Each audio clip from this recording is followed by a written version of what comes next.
देश भर में अगले सप्ताह मनाए जाने वाले बकरीद के त्योहार से पहले राजनीतिक और सामाजिक माहौल गरमाया हुआ है। सड़कों पर सामूहिक नमाज, सार्वजनिक स्थानों पर कुर्बानी और स्वच्छता के नियमों को लेकर कई राज्यों में प्रशासन ने बहुत सख्ती दिखाई है।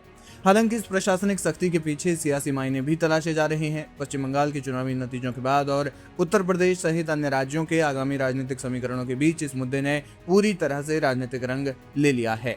बकरीद को लेकर अलग अलग राज्यों में क्या है स्थिति? हाल ही में पश्चिम बंगाल सरकार ने बकरीद को लेकर गाइडलाइंस जारी की। इस नए आदेश के तहत West Bengal Animal Slaughter Control Act 1950 के नियमों को बेहद कड़ाई से लागू करने का फैसला किया गया है, जिसके बाद मवेशियों की कुर्बानी की राह बेहद मुश्किल हो गई है। सरकार द्वारा जारी नई गाइडलाइंस के मुताबिक अब राज्य में किसी भी मवेशी का वध तब तक नहीं किया जा सकेगा जब तक कि उसके लिए आधिकारिक फिटनेस सर्टिफिकेट न लिया गया हो। यह फिटनेस सर्टिफिकेट भी बेहद कड़े नियमों के तहत जारी होगा। पश्चिम बंगाल के अलावा उत्तर प्रदेश में भी सख्ती देखी जा रही है। योगी आदित्यनाथ सरकार ने साफ कर दिया है कि किसी भी कीमत पर सड़कों, चौराहों या सार्वजनिक रास्तों पर नमाज बर्दाश्त नहीं की जाएगी। प्रशासन ने मुस्लिम समुदाय को सुझाव दिया है कि अगर मस्जिदों या ईदगाहों में जगह कम पड़ती है तो लोग अलग अलग पारियों में नमाज अदा करें। इसके अलावा प्रतिबंधित पशुओं की कुर्बानी और सोशल मीडिया पर कुर्बानी के वीडियो और तस्वीरें जो है वो लाइव स्ट्रीम करने पर पूरी तरह से प्रतिबंध लगा दिया गया है। वहीं महाराष्ट्र में सरकार ने स्वच्छता और अनुशासन पर कड़ा रुख अपनाया है। बीएमसी ने इस बार माई बीएमसी ऐप के जरिए ऑनलाइन स्लॉट बुकिंग की व्यवस्था की है। मुंबई में केवल 109 चिन्हित स्थानों पर ही कुर्बानी की अनुमति दी गई है। इसके अलावा बड़े जानवरों की कुर्बानी के लिए भी बूचड़खाने तय हैं और आवासीय सोसाइटियों या फिर खुले मैदानों में इस पर पूरी तरह से रोक है। राज्य में गौवंश संरक्षण कानून के तहत गौवंश की कुर्बानी पर पहले से ही सख्त प्रतिबंध लागू है। सरकार ने आदेश जारी कर कहा है कि गैर कानूनी ढंग से जानवरों की तस्करी करने वालों, बेचने और काटने वालों पर सख्त कार्रवाई की जाएगी। दिल्ली में भी सड़कों, पार्कों और फुटपाथों पर खुले में कुर्बानी देने और नमाज पढ़ने को लेकर कड़े नियम लागू किए गए हैं। दिल्ली पुलिस स्थानीय अमन कमेटियों के साथ बैठकें कर रही है ताकि ये सुनिश्चित किया जा सके कि त्योहार को शांतिपूर्ण ढंग से मनाया जा सके और किसी भी तरह की सार्वजनिक असुविधा न हो। वहीं उत्तराखंड की धामी सरकार ने भी देवभूमि की पवित्रता और सार्वजनिक व्यवस्था का हवाला देते हुए केवल निर्धारित स्थलों पर ही धार्मिक गतिविधियों की अनुमति दी है।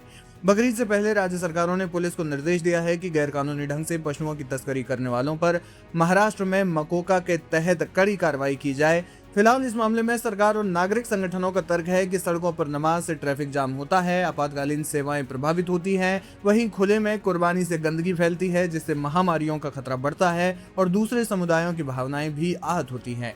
इस विवाद के बीच कई प्रमुख मुस्लिम संगठनों और उलेमाओं ने बेहद परिपक्व और सकारात्मक रुख अपनाया है। देश के बड़े धर्मगुरुओं ने मुस्लिम समुदाय से अपील की है कि वे देश के कानून और प्रशासनिक नियमों का पूरी तरह सम्मान करें, सड़कों को ब्लॉक ना करें और मस्जिदों के अंदर या फिर शिफ्ट में नमाज पढ़ें। कुर्बानी बंद जगहों पर दें, खून और अपशिष्ट को खुले में या फिर नालियों में ना बहाया जाए। इसके अलावा उन्होंने निर्देश जारी किए हैं कि सोशल मीडिया पर किसी भी प्रकार के संवेदनशील वीडियो या फिर तस्वीरें पोस्ट न करें जिससे सामाजिक सौहार्द बिगड़े। यानी कि मुस्लिम संगठनों ने इसे लेकर बहुत सकारात्मक रुख अपनाया है। फिलहाल राज्य सरकारों के निर्देशों पर आपका क्या है कहना, हमें कमेंट सेक्शन में जाकर जरूर बताएं।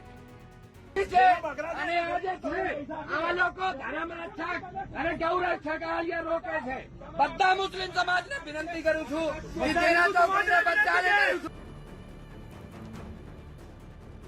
बकरीद के त्योहार से ठीक पहले देश की सियासत और सामाजिक ताने बाने में एक बार फिर भारी उथल पुथल देखने को मिल रही है। पश्चिम बंगाल में नई सरकार द्वारा पशुवध को लेकर साल 1950 के पुराने कानून को सख्ती से लागू करने के बाद जो बवंडर उठा था उसकी लहरें अब गुजरात तक पहुंच चुकी हैं।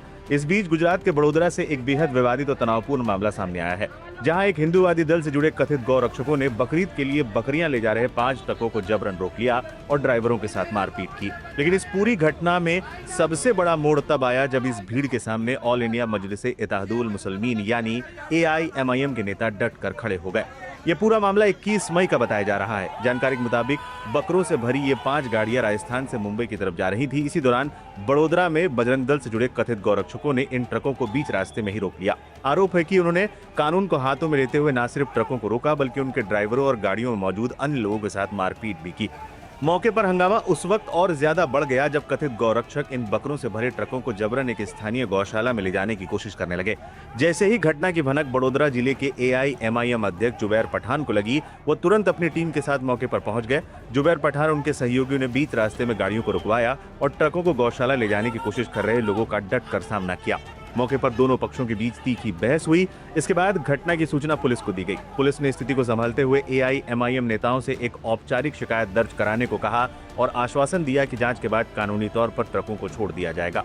इस घटना का वीडियो सोशल मीडिया पर तेजी से वायरल हो गया। मुस्लिम स्पेशल नाम के अकाउंट से भी पोस्ट किए गए इस वीडियो को खुद AIMIM प्रमुख असदुद्दीन ओवैसी ने भी रिपोस्ट किया, जिसके बाद ये राष्ट्रीय सुर्खियों में आ गया है।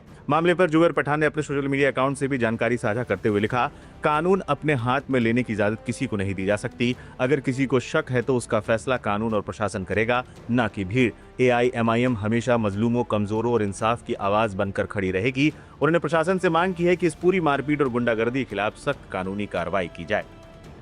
दिलचस्प बात यह है कि कुछ ही दिन ठीक पहले ऐसा ही मामला हैदराबाद से भी सामने आया था। वहां भी कथित गौरक्षकों ने प्लाईवुड से लदे एक ट्रक को गौवंश की आशंका में घेर लिया था, जिसके बाद स्थानीय AIMIM विधायक माजिद हुसैन खुद उस ट्रक पर बैठकर उसे भीड़ के बीच से सुरक्षित निकाल लाए थे। अब हैदराबाद के बाद गुजरात में भी AIMIM नेताओं द्वारा तथाकथित गौरक्षकों के सामने खड़े होने के इस कदम की सोशल मीडिया पर खूब चर्चा हो रही है। जानकारों का मानना है कि बंगाल से शुरू हुए मवेशी कानून के विवाद और देश के अलग अलग हिस्सों से आ रही ऐसी मारपीट की खबरों ने बकरीद के बाजारों की रौनक को काफी कम कर दिया है, जिससे पशु व्यापारी और किसान भारी कश्मकश में हैं। त्योहारों के ऐन पहले इस तरह की घटनाएं कानून और व्यवस्था के सामने एक बड़ी चुनौती खड़ी करती हैं। शक के आधार पर मवेशियों या बकरों से भरे ट्रकों को रोकना और ड्राइवरों के साथ मारपीट करना देश की आर्थिक और सामाजिक व्यवस्था दोनों को नुकसान पहुंचा रहा है। अब देखना यह है कि बड़ोदरा पुलिस कानून हाथ में लेने वाले इन तत्वों पर क्या कार्रवाई करती है। इस पूरे मामले पर देश भर में बकरीद से पहले बन रहे इस माहौल पर आपकी क्या राय है, हमें जरूर बताएं।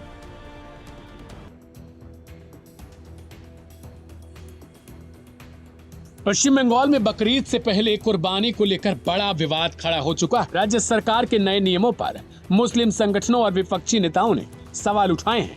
मामला कलकत्ता हाई कोर्ट तक पहुंच चुका है, जहां अदालत ने सरकार की अधिसूचना पर रोक लगाने से इनकार कर दिया।